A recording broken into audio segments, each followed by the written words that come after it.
ตำนานเสือแป้นฉายผู้ที่เพชฌฆาตฟันคอไม่เข้าข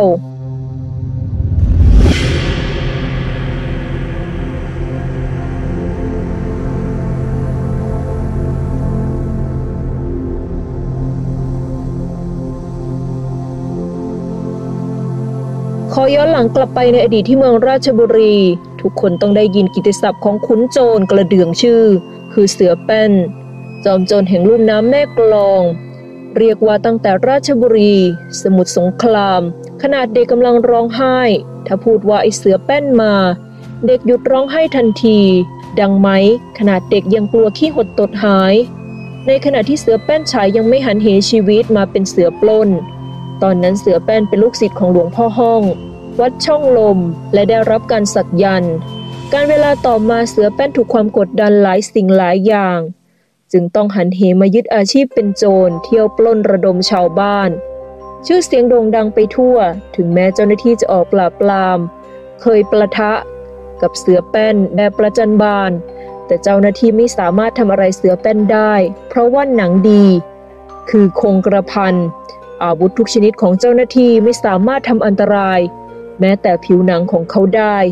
เสือแป้นจึงหลุดรอดมาได้ทุกครั้ง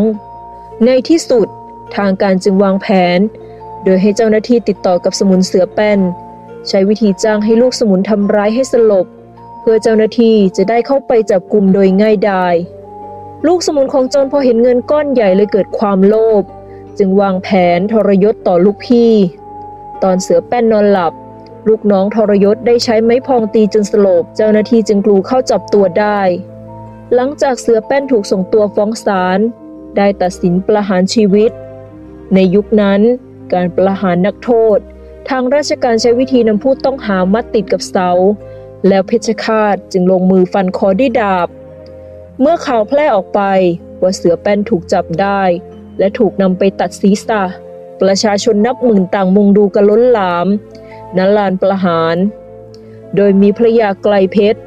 รัตนสงครามสมุทรเทศบาลเป็นประธานส่วนเพชฌฆาตนั้นได้เตรียมมาจากกรุงเทพคือหมื่นสาหัสเป็นดาบหนึ่งคนฟันคอส่วนนายอ้นเพชฌฆาตเป็นดาบสองคนรำล่อและเชือด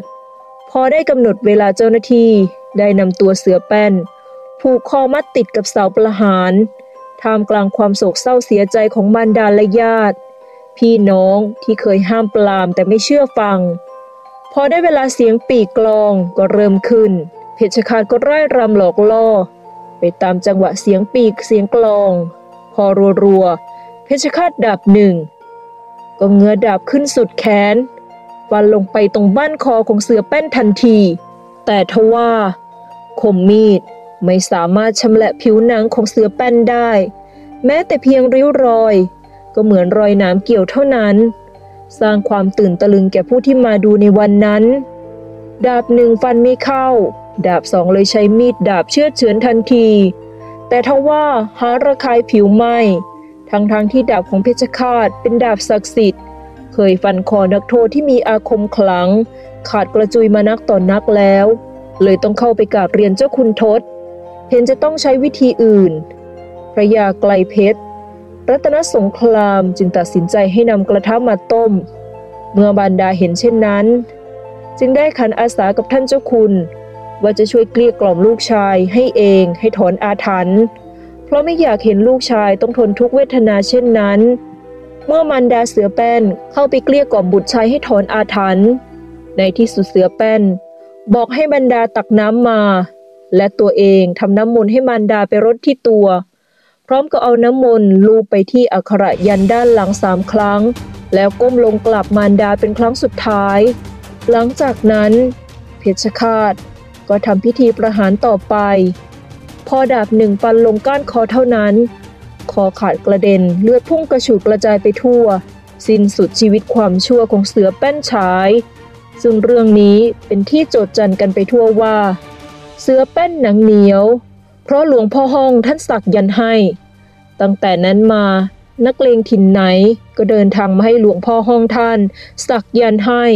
และถวายตัวเป็นลูกศิษย์พุทธคุณพระท่านช่วยทุกคนไม่ว่าคนนั้นจะเป็นคนดีหรือคนเลวก็ตาม